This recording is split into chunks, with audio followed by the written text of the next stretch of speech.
Hi, everyone. My name is Aaron Longoria.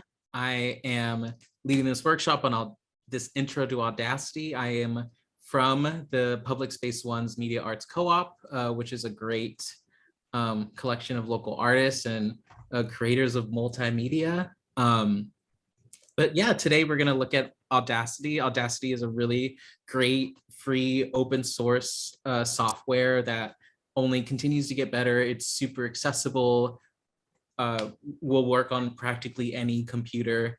And yeah, it's super friendly for people. It's great for people who are very new to computers and audio video editing, and as well as for people who are experienced and just want a really good editor.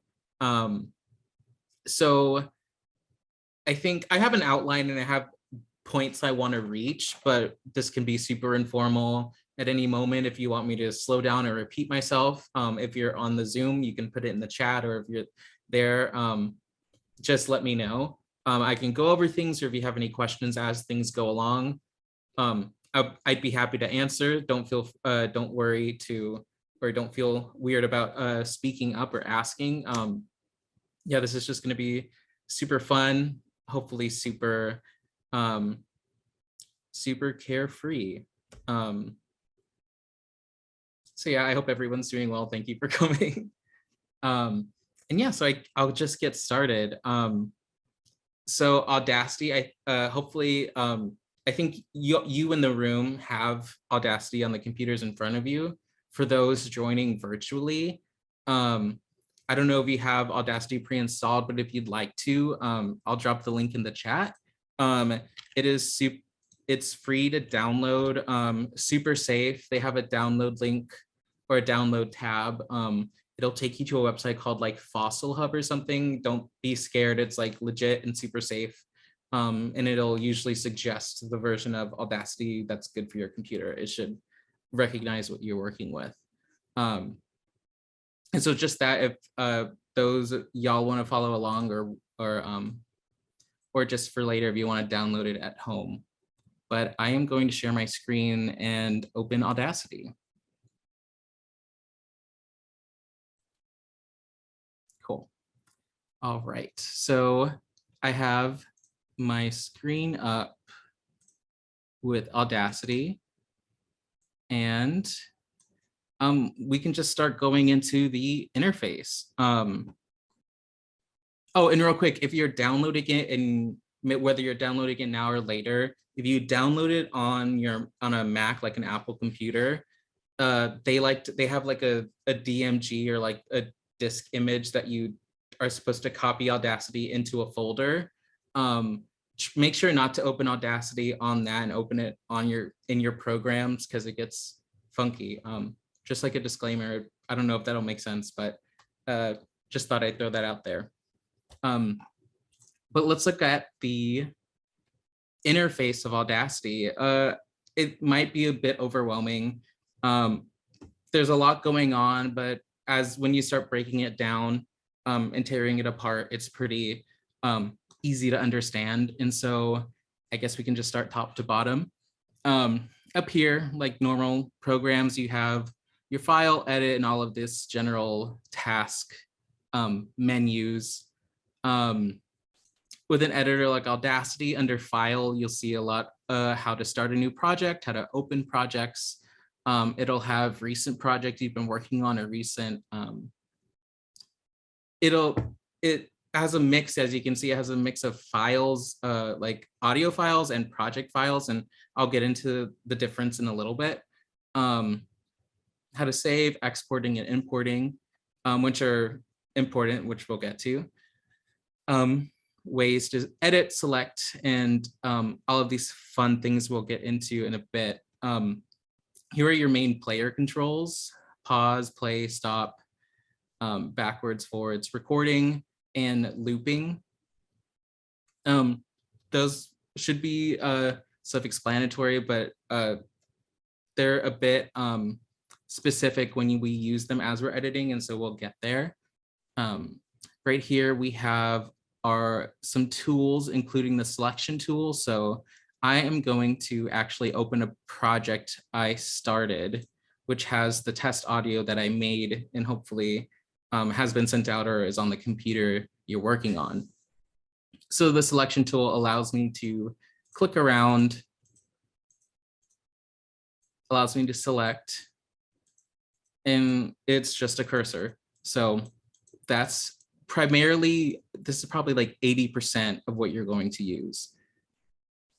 We have this envelope tool, and it's a bit more complex, but it's a bit more for volume. And I created like a point, and I can make things quieter or louder, and you can see it visually change. But that is a bit advanced, and we can look at that later. We have the draw tool. We won't look into that for now. And the zoom tool, and this is just a way to look at things closer. But I'm gonna zoom back out. Here, we have our monitor and playback volumes and kind of our levels. And so you can see as I'm talking, I have my microphone connected. And so the zoom thing always pops up. But you can see how loud I'm talking, and the top of the levels, it peaks, the peak, your audio peaks out at 0 decibels. And so I'll get more into numbers, but it shows you the left and right stereo levels. And so you can see if I don't talk, you'll see like the room tone of just the noise that the room is generating.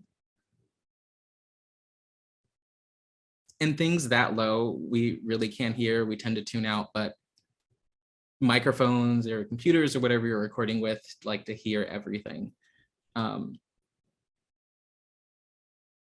so over here, so this is our input, our recording level. If you hover, or if I hover, you can see that. And then here we have our playback level. And so when I play audio back, you'll see how loud it is to the computers. And so the thing with audio editing, while we can always turn up the volume on our computer, whatever the playback level is good to let us know how loud it is for the computer. So if anyone else listens to it, what it's going to be like. And so if I play record live audio, record computer playback on any Windows Vista or later machine, convert tapes and records into digital recordings or CDs. Cool. And so that's our playback level. Not too much we can do to change that there. How we can change volume, and I'll show not like we'll get there. Sorry, I'm getting ahead of myself. Down here, we have our recording volume, which is the volume and how the sensitivity of the microphone we have. Some microphones, if you're using a microphone that's not your built-in microphone on your computer, and an external one, they might have dials or knobs to adjust the volume or the sensitivity on your microphone. Mine doesn't, so this is how I'm going to control it. And so if you do have that control, you can kind of toggle between both and to get the sweet spot and what you want. And here's the playback volume. And so if I wanted if I didn't want to adjust the volume on my computer, I can adjust the volume here for how loud things play. Here are just like copy, paste, cut, shortcuts. If you don't want to do your keyboard shortcuts, if you don't want to go up to the edit tab, there are some quick, easy buttons there. An additional zoom, ways to zoom in and out of your timeline. And over here we have a slider to adjust our playback speed. And so right now it's playing back at one time. So at 100%, and so that's normal speed, but we can always adjust it faster. And we want to just zoom through our project really quick to hear something. Record live audio, record computer playback on any. I wonder how that. Record live audio, record computer. Yeah. And so that's not record computer play super helpful. But if you need to go through the project quickly, just to scrub, that's a good way to do that. But it that does not affect the final speed of the project. And if you want to get like a very specific speed, you can double click here to do that. So that's kind of the interface up top. Down here, where a bulk of our project is our timeline. And this is where all of our editing happens. Right here, you can see time in seconds. And so you can see how long our project is. And so we can also adjust how this looks. So if I'm holding control and scrolling my mouse wheel, and that is adjusting kind of how time appears on my timeline, the scale of it. So it's not speeding anything up or slowing anything down. It is just changing it visually for me. Right here, I have our sample audio, and I just have it here. We'll record some new stuff where I'll show you how to do that. But I just want to show it here so that you can see the different elements within the timeline. So right here, we have our audio track. This can be renamed and we can change the view, but right now this is the default view. Right, we can mute the track. And so let's say we're working with multiple tracks, we can cut, or it won't cut it or delete it, it'll just make it quiet so we can focus on one. If we want to or otherwise, if we want to focus on this, we can hit solo. And if we had other tracks, they would be grayed out and we would only hear this one. Here we have our gain, the plus and minus. This adjusts the actual volume of the track. And so this is good. It's different than adjusting the volume on your computer.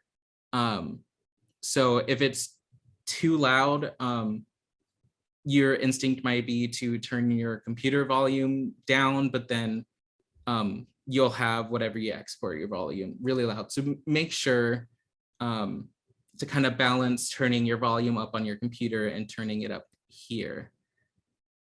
Right here, we have this toggle, and this is how our pan. So we have a stereo track right now. So that means we have a double track. It's one track, but we have a left channel and we have a right channel. And so this kind of balances where the audio is coming from. And so if I pan it to the left, you'll hear more in the left ear. If you hear pan it more to the right, you get it more in the right, and vice versa. And so this is great, whether if you're mixing music, you can choose where a different track or instrument is coming from. If you're doing a podcast, that's really great to help differentiate speakers. So let's say you're doing an interview, you can pan your interviewer to the left, maybe not all the way, and then your interviewee to the right. And so that kind of helps create a sense of space. But for now, I'm just going to keep this in the center. And again, you can double click and get a really specific number for your gain and your pan. So here I mentioned our volume. And so we can see kind of the loudness, the bigger the audio, the louder it is. And so things are at a pretty good level. And within the track, you see we have several kind of bubbles of audio. And so we can select each differently, and I can show you how we did that. But within the track, we can label. So this will have a name. So the track can have a name, but then we can also label each audio clip within the track. And so if like we're doing a podcast, or we're doing,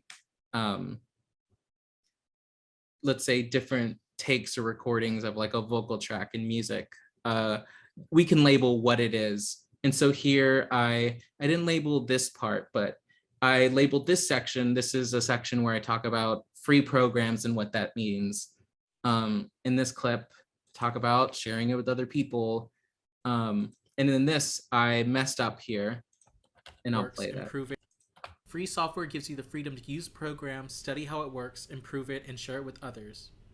So I didn't like that, and so I recorded another take of that last part. And so I have it labeled as my take 2.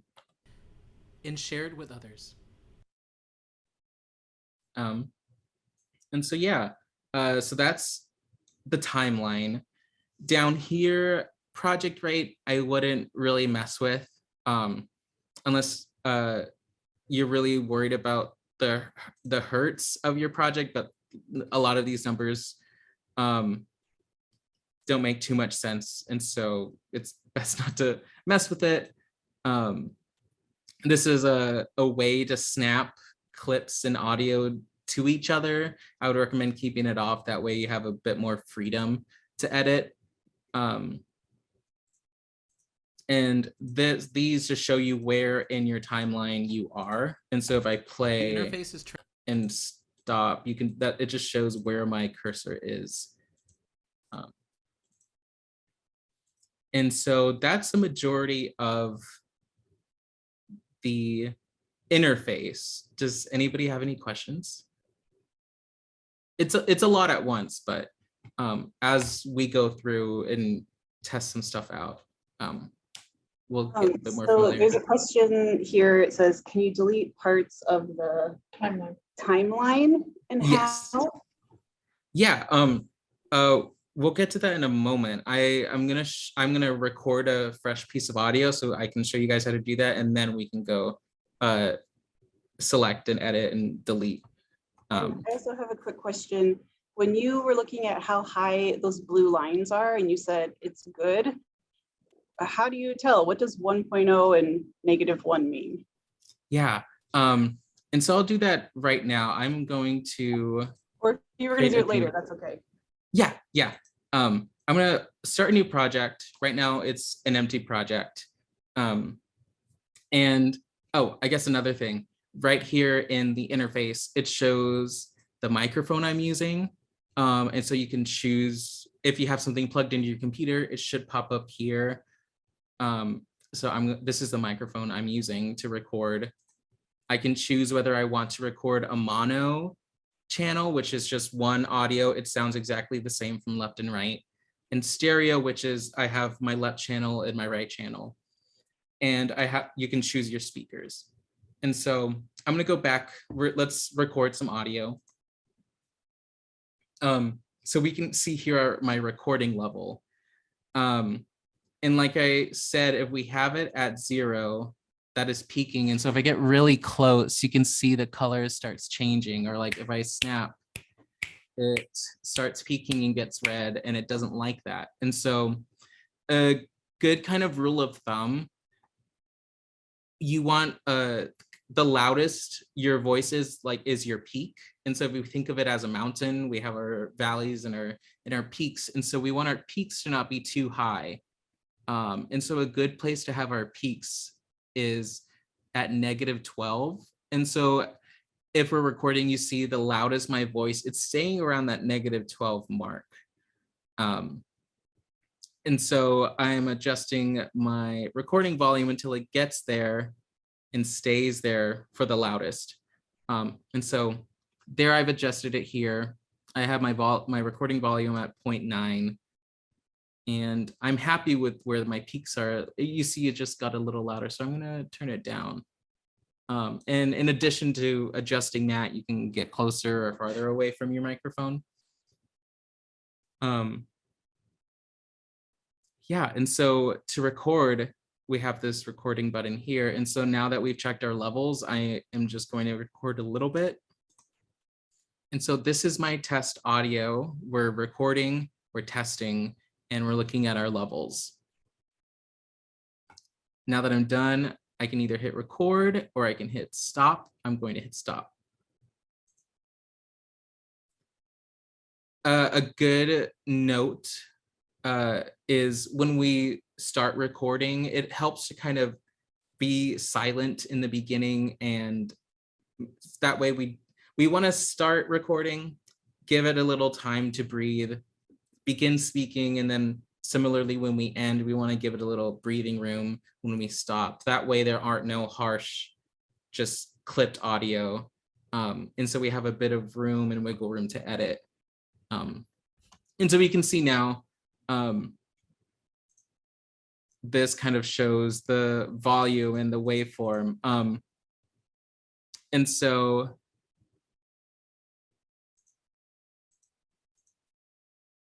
yeah, so this shows our volume. And I am blanking, I'm so sorry.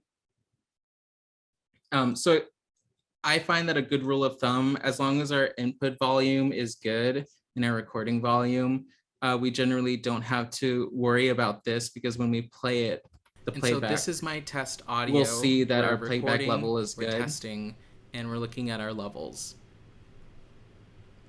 Now that I'm done. Cool. And so there are some unwanted artifacts and noises in here, like the room tone. You can hear like my mouth. And so when we're recording audio or making audio, those are some things we probably want to get rid of. So a good way, a good effect that is really good, whether it's audio for audio editing or music, is noise removal. So if we listen here, I'm going to loop it so we can just listen to it. And so this is my oh, I didn't loop. Oh, it'll, okay. So the loop only loops your whole timeline. It won't loop the selection, but you can hear the room tone here, and it's just the hum of like AC, computers, everything makes noise. And so you can just hear that. And so there is a way to get rid of that. And so under effects, there is a lot, and I will go through a few today, but an important one, I think a really good place to start is the noise removal, which is, there we go, noise reduction. There we go. So so a good way to go about this is you want to select the audio we don't want. And so I've selected the audio, the room tone that I want to get rid of. And the way we get rid of this is that we have to tell the computer what we want to remove. And so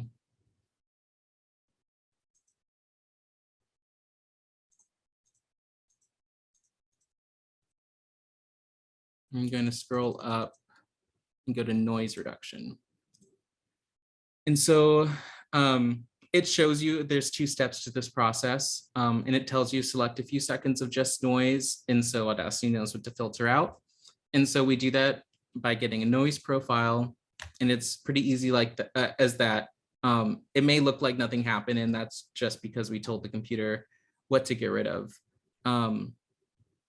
But now that the computer knows kind of what frequencies to remove, we can select the whole track. And I just did that by clicking this big area here. So while this is, I can choose, you can choose the whole track, but to make sure you've gotten everything, clicking over here is a good bet, and you can see everything's highlighted. And so I will go back to noise reduction. We've already gotten a noise profile. And so now we can go to step 2 and adjust how much we want to get rid of. This is the default values for the reduction, and this is a good place to start. Most effects have a preview button, so you can hear what it sounds like before we apply the effect. And so I'll just hit that for now. And so this is my test audio. We're recording, we're testing, and we're looking. And so you can hear, I don't know, hopefully you can hear, but a lot of the room tone and the humming and the buzzing that was in the background is now gone. If we want to edit these values, then the first lever, which is noise reduction, is how much we want to get rid of that frequency, the sensitivity of the frequency. And the frequency smoothing, it just makes it less harsh. Like if we had it lower, let's say like 2, it'll sound a lot more digital and kind of broken. And so this is my test audio. We're recording, we're testing, and we're looking. And so the higher we have it, it just sounds a bit better. And so this is my test audio. We're recording, we're testing, and we're looking. There's not much of a difference there because the audio I've recorded was pretty clean. And so thankfully there's not too much of a difference. But I'm happy with this. Again, this is something we can keep messing with. But since I'm happy with this, I'm going to hit OK. You see there's kind of a choice between reduce and residue. It's, I would say, easiest and most effective for, let's say, if you're doing a podcast or anything with vocals, to just do reduce to remove a noise. And so I'm going to hit OK, and you'll see the audio changed a little bit. And so if we listen, the noise isn't completely gone, but the volume's much lower. So as I play, you'll see that the playback volume is really low and almost indiscernible. And so this is my test audio. We're recording, we're testing, and we're looking at our levels. Now that I'm done, I can either hit record or I can hit stop. I'm going to hit stop. Cool. And so you can hear some clicking in here. You can hear like my mouth. And so that's kind of unwanted stuff. And so now we can look at actually trimming and deleting stuff. There is this nasty mouth noise, and I don't want it there, and I'm not going to play it back because I know people are sensitive to that. But this clip here, there's some dead space here. And the easy thing to do is just to select it and hit delete. And it's like it was never there. And so I'll play back. And we're looking at our levels. Now that I'm done, I can either hit record or I can hit stop. One thing to note with Audacity is that unlike programs like GarageBand, it's destructive. And that means that when we delete something, like with Word, if you save it, you kind of can't hit undo and go back or get other things. And the same with this, you reach a certain point where you can't hit undo anymore, or you save. And so that it's a bit destructive. So it's hard to get things back, but that's not like a death sentence. There's ways to make it to where we can preserve the original file. Like let's say you're editing a song or something, it's not gonna erase the permanent file or the file you started with, your source file. There's a way to preserve that. And a great way to do that is to start a project. And so we're gonna save this as a new project. And so what I've done, I've made a folder on my computer for this workshop. A thing I really like to do is have a good file structure to make sure I'm organized, because you're probably working with multiple pieces of audio. You might have multiple project files. Like let's say you save a version of a project and then want to go in a different direction. So you save as like you would with any other like Word document, and then your drafts. And so I think for Audacity, it's nice to at least have an audio file where your audio recordings are going to live, your drafts, and then project files. And so I'm just going to create a project file here and save it. And so the thing with project files and audio files, Audacity project files are what holds all of the information of your edits in Audacity. And so if you were to say, let's say I want to share this project with somebody, if you share just the project file, like if I go here into my thing, into my browser, and I just share this project file, they'll be able to open it if they have Audacity, but there will be no information there because it only contains the data of the edit. There are your audio is held elsewhere. And so that's why I have all of these other folders. And so we'll keep going. There was a question, if you can Mhm. hear me. Let me get it here. So when we were doing the noise reduction, the question is, would putting music on another track cover that kind of noise? Or is it still a good idea to take the time to cut it out? Yeah, I think depending on the noise, I think that's kind of up to you. I personally like to do it. Maybe if you do still do it, but decide to have music under it, maybe you do it less. But if you just have a really clean recording, or if the only real discernible noise is, let's say, like clicks or pops, you can just like delete those one by one, like I did with my mouth noise. And so I think it's fully up to you. But another nice thing, room tone, like what I got rid of, isn't always constant. So let's say if I was recording and a car went by or something loud that you can hear, if we made a cut there, you would kind of hear that change. And so I always like to remove it just to make sure that whenever I edit, it's as seamless as possible. Cool. So I'm going to keep going. So I'm going to listen through my audio and just find anything else I want to remove. And so this is my test audio. We're recording, we're testing, and we're looking at our levels. Now that I'm done, I can either hit record or I can hit stop. I'm going to hit stop. Okay. And so that part was me kind of talking to myself and kind of vocalizing what I'm doing. I don't really need that in my clip. And so I am just going to select this to the end and delete that. And I'm also going to trim here up front all that kind of pause I gave myself to give myself a clean edit. And so now if I listen, it's much tighter. And so this is my test audio. We're recording, we're testing, and we're looking at our levels. Now that I'm done, I can either hit record or I can hit stop. Cool. And so if we listen, it's a bit hard of a stop. So I'm going to zoom in a little and try to get closer to this audio so that there's more breathing time after where I left off.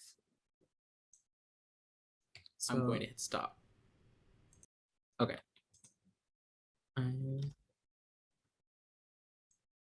So we deselected.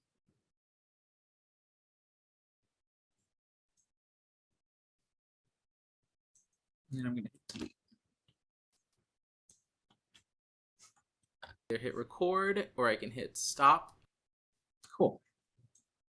Cool. So I'm happy with my audio there. And so another thing to do, let's say if we're recording, or really any recording, we want to restructure our audio without delete or a way to delete things or a way to just reorganize is splitting a track. So let's find something to isolate. Now that I'm done, I can either hit record or I can hit stop. And we're looking at our levels. Cool. I'm going to select this. And let's say I want to move this to the very end. A really clean way to do this is to go to select. And so this is another way to select everything in your timeline or in your track. You can hit Control A for all. You can deselect things. But what I'm going to do is do clip boundaries. And wait. Oh no, okay. I'm gonna go to edit and I'm gonna hit clip boundaries. And in addition to the cut, delete, all of that, I can split. And so what I can do is either split this within the track. And so you can see I created those little buttons, but it allows me to, let's say I want to paste that and then put it here, it's separate and I can slide it along the track. And I'm just dragging my mouse here. And so you can see they're snapping together. And so I'm clicking on this tab here and not here because this selects the track or it selects the audio, but I want to select this clip. So I'm going to just make sure they're bumped up together there. For testing. Now that I'm done, I can either hit record or I can hit stop, and we're looking at our levels. And so that's a nice thing to do if you just want to restructure your audio. And you can see that it kind of gave everything a new name. And so what I can do is just double click and rename so I can know what clip that is.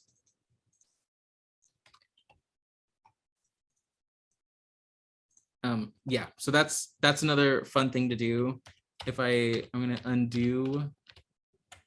With that selected again, I can also go to clip boundaries and go to split new. And so what that does, it creates an entirely new track from the audio I selected. And so there's a lot of different uses for this. But it's just nice. Let's say we want to layer this for some reason. We can do that without. And now that I'm done, I can either hit record. That's kind of chaotic, but like if we're doing music, that's fun if we want to double audio. And I'm going to select this again and go back to split. And so right now there's nothing in between these clips. And so it's going to be complete silence. And so I'll show you that. We're testing and we're looking at our levels. Now that I'm done, I can either hit record. And so let's say that's probably not the most appealing because dead silence is never good. And so I'm going to select everything in our track. And if I go to edit clip boundaries, I can detach its silences, and that should.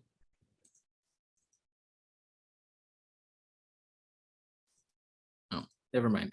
That doesn't seem to be working. I will go back. If I select everything again, if I go to edit and clip boundaries, I can join the clips so they become one. Those silences are still there, but now it's all one clip. And so let's say I'm going to push these back together and I don't want them separated, or let's say it was a mistake to separate these two. I can join them. So now I only have 2 clips instead of 3. And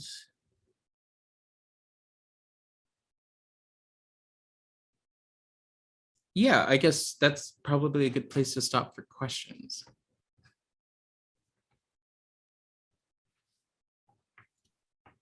Aaron, can you show us where the join was again?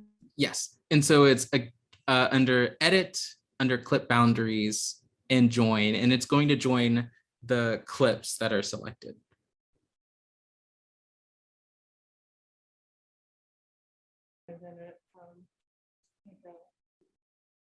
So you would do that so that there's a smooth transition? It just makes it so that like if I go back right now, I have 2 different things, 2 different clips, and these can be moved apart. But let's say I don't want all of that clutter, or don't want that much to customize. I can just select and then join them. So let's say maybe you made an accidental split. That's a good way just to keep things tidy. Thank you.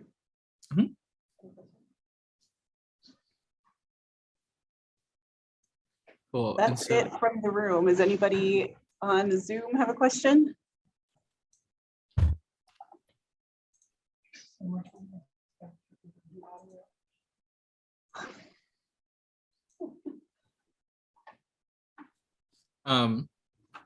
So I covered labeling, and like I mentioned, we can also label here. And so that names the track, but it doesn't name what's in here.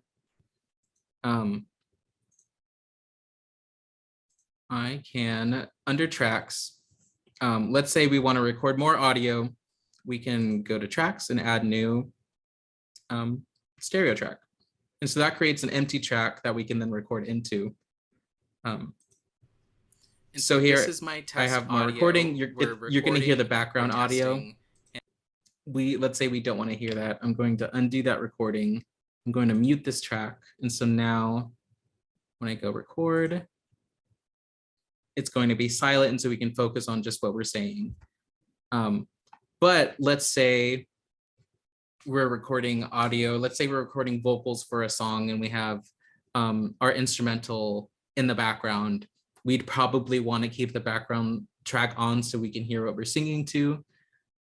Or let's say we're doubling vocals. You might want to have it on then. But I'm going to unmute, and if I play it, you'll see that they're again going to be playing over each other. And so it's going to be silent, and so we can focus on. And so that's when I'd probably want to hit solo.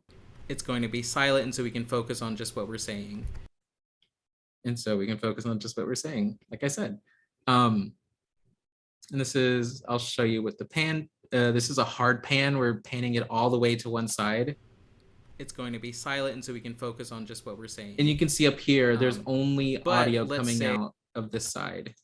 And then we pan it to the other, you'll see it switch. It's going to be silent, and so we can focus on just what we're saying. And so let's say we have it like it's at negative 20%. You'll see it's going to be silent, and so we can focus on just what we're saying. And that really only happens because it's a stereo track.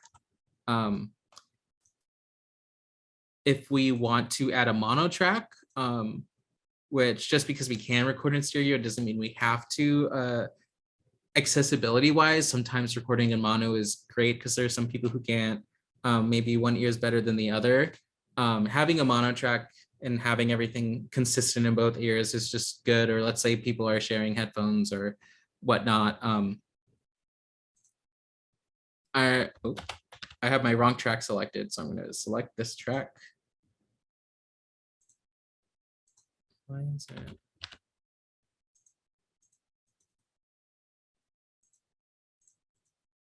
Okay, there we go. It is selected.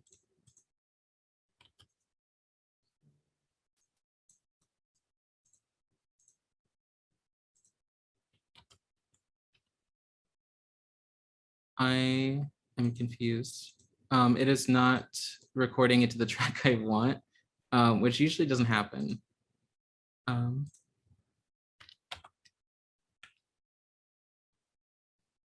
Oh, okay, I know what I did. So I still have it recording a stereo channel. I have to, if I want to record mono, I have to select mono so that it will record into this track. And there we go. Now it's recording in the track I want to. You can probably tell I don't record in mono a lot. What I usually do is turn a stereo track into a mono track, which is a cool thing you can do here. And so you can see rather than having the two tracks, they're both smushed together here. You can still control the pan, but because you only have one track, it doesn't really. And there we go. Sense. Now it's. So I'm going to go back to what I was doing. So with my stereo track, if we want to, let's say we want to turn it into mono, you can. There's a few options. You can split it to where now the left and right channels are two different tracks. And so you can see they're hard panned. So this is our left channel, it's all the way to the left, our right's all the way to the right. I'm gonna hit undo.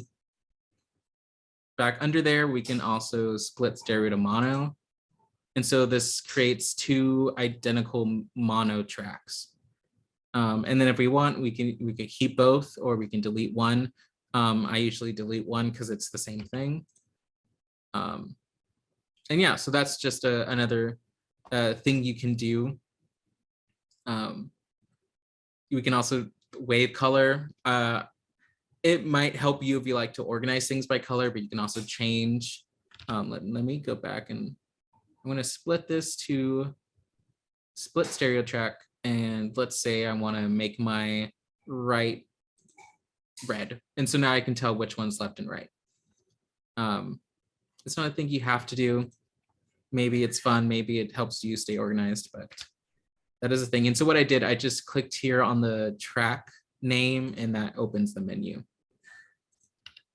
So I went ahead and do that. Aaron, when you're at a stopping point, it sounds like you've got some direct chats. Okay, yeah. Yes. Oh, there we go. I found out how to see it. Okay.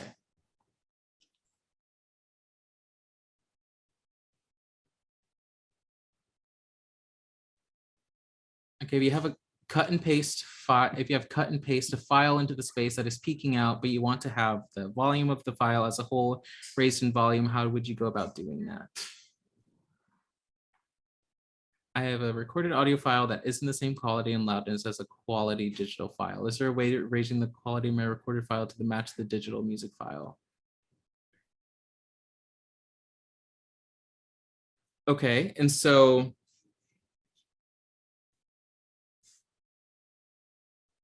yeah, I guess what you would do there. So this is the track I have recorded here. I'm going to find that audio recorded beforehand. No. And also, if you want to import audio, drag and dropping is always great, and you can also import. And so, but what I'm going to do is just drag and drop this.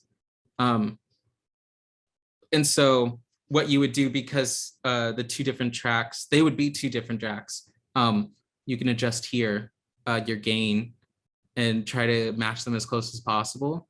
And a way to do that, if you want to be like really exact, if we want to solo this, we're recording, we're testing, and we're looking at our levels. You'll see that now that I'm done, I can either hit record or I can hit stop. The peak will leave a little blue mark, and that shows where your peak is of the loudest of where the track is. And so this is my test audio. We're recording, we're testing, and we're looking at our levels. Now that I'm done. And so you see that this goes right at -12. I'm going to unsolo and I'm going to solo this one, and I'll see where this one falls. Audacity is a free, easy-to-use multi-track audio editor and recorder for Windows, Mac OS, GNU Linux, and other Cool. And so you'll see they're pretty close because I use the same method of adjusting my input level, but then we can always adjust the gain slightly and then see what that does. For Windows, Mac OS, GNU Linux, and other operating systems. The interface is translated into many languages. You can use Audacity to record live audio. This probably wasn't a great example because I recorded them in pretty similar ways, and I think you're talking about doing recording your own track and then importing one from another source. But I hope that helped. We have a question that's sort of along those lines. Mm-hmm. What are the best headphones to use when editing? Because it sounds like you're using both this number as well as your ears to decide what's right.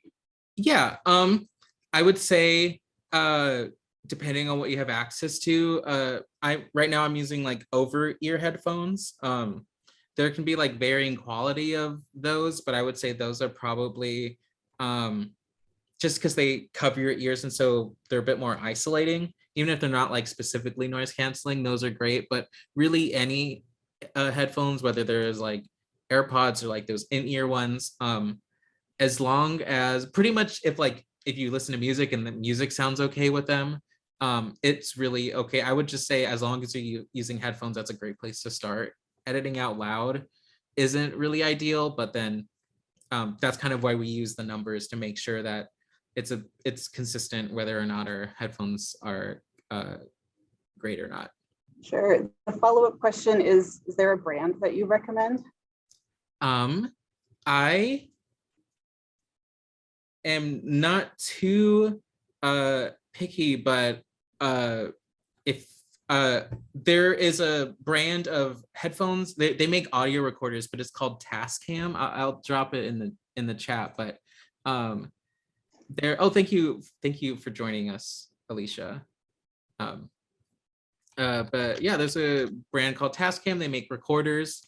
But really now, just where things, I guess, status of quality of life, most headphones, like it's very hard to find like a pair of bad headphones.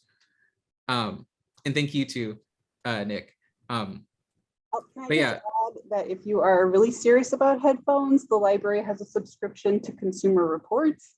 And I'm guessing that they have reviewed and tested headphones if you wanted to find their expert opinions. yeah. That's just a library plug. Thank you.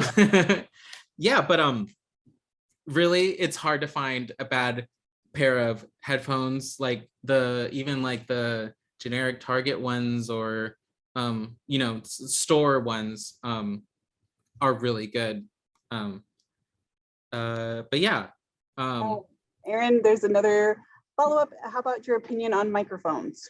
Microphones, same thing. Tascam's really good. Yeah, I feel like, I guess microphones are a bit like more specific about quality. I'm using an Audio-Technica one here right now. That's probably a bit more pricey just because I do more audio stuff professionally. I have like, there are Shure microphones and Sennheisers. Shure, which I put in the chat. Oh, whoops, everyone.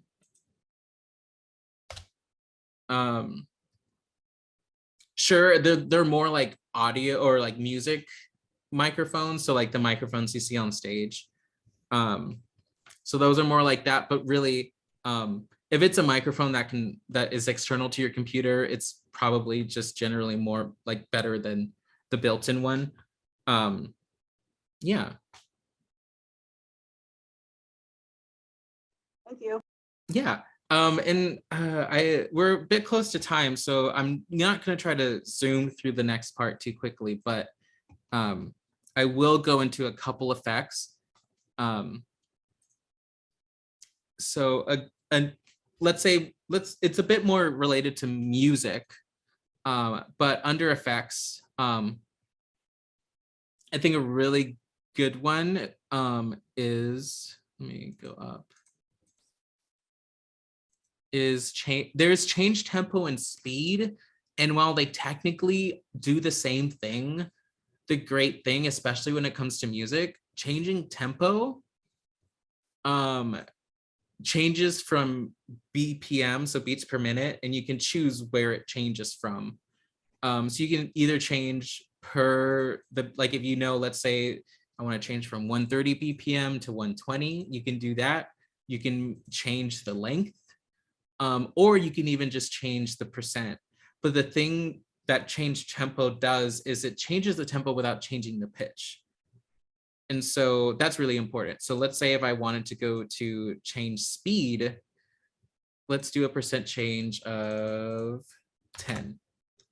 I can enter that percent change and it shows you the change in length. And so I'm going to hit OK.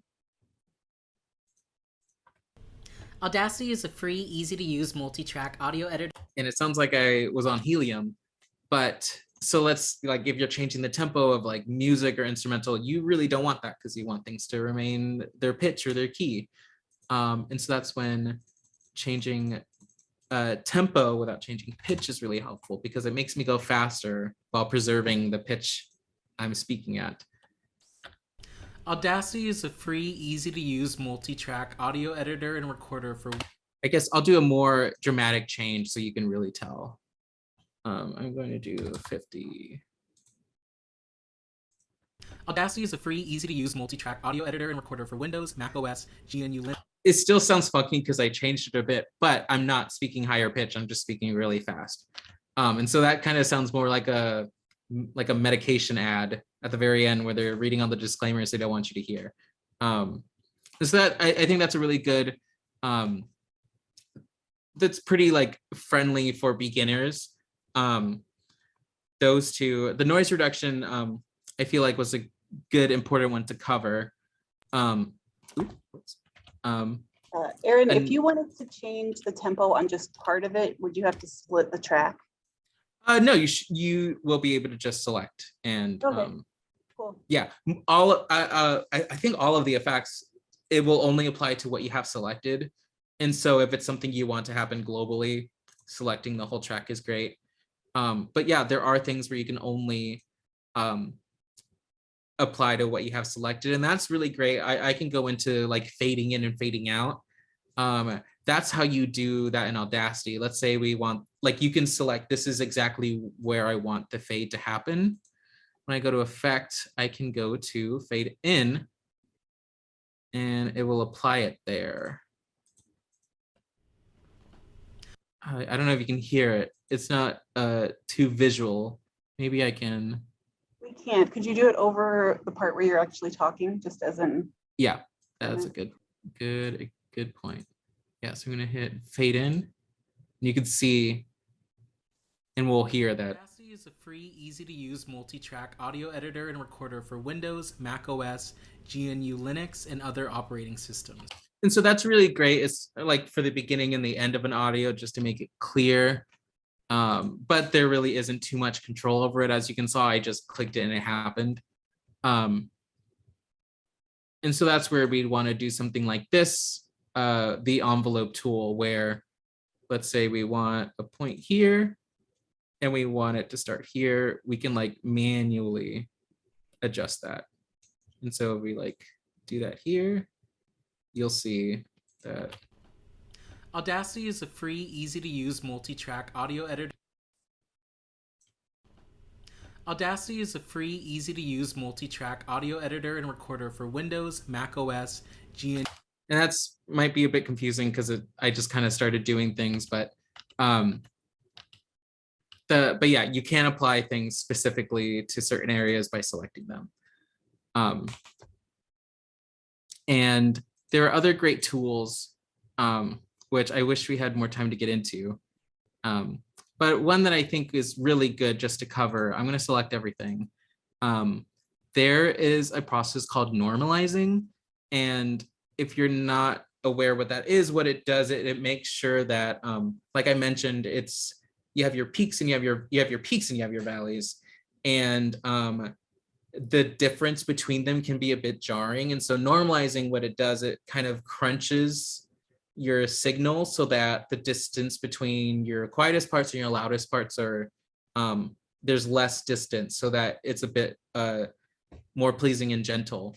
And it helps it from, let's say like, oh, I want to make my track louder, but when I do that, there are certain parts that get really loud and certain parts that don't get too loud. And so normalizing is really really great to make sure everything is balanced. The stock value is pretty good. And so when I hit OK, you'll see that it does that. And it makes things louder, but it made the quieter parts louder, and it made them closer to the other parts. Audacity is... And then the thing with that is that it makes things really loud. Audacity is... I'm going to undo that. But yeah. Sorry, I couldn't go too in-depth into that, but we are at 8. Are there any last minute questions or anything you guys are just interested in?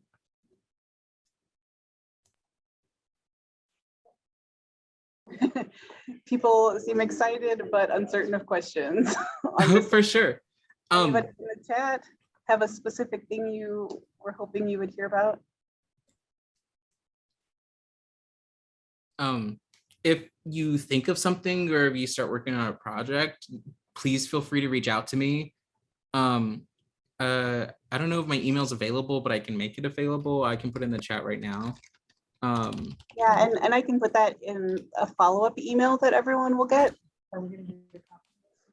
Yes, and the class is being recorded, so I will also send a link to the class so that you can review anything that you missed. Yeah. And yeah, I wish I could focus this time more on like actually like let's record a podcast when it mainly focused on the interface. But yeah, please feel free to reach out with questions or maybe we could even possibly meet up and I can look at your project, or maybe we have a workshop in the future where it's just like let's make a podcast, assuming you are familiar with Audacity. yeah, this is kind of just a bare bones, kind of just basics crash course of what Audacity looks like.